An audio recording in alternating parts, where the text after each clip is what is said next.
За само неколку дена во општините во Оризородниот регион дојдоа министерот за земјоделство, шумарство и водостопанство Љупчо Димовски и неговиот заменик Зоран Коњановски со цел лично да ги слушнат проблемите на земјоделците, но и да им ги соопштат мерките кои владата ги донесе за подобрување на состојбите.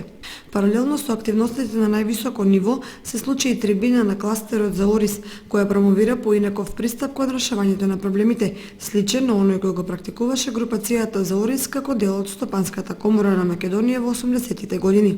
Тука се заложбите за синдикатот на земјоделците, кој се јавува како единствен организиран фактор кој ги застапува интересите на оние кои што живеат од обработувањето на земјата.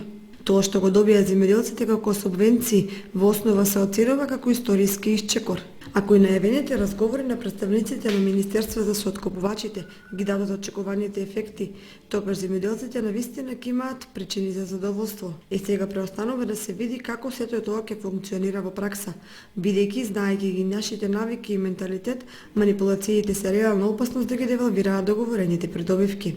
Втората голема обврска која стои пред земјоделците е како да се спроведе квалитетна жетва и да се соберат род од над 4700 хектари под Орис.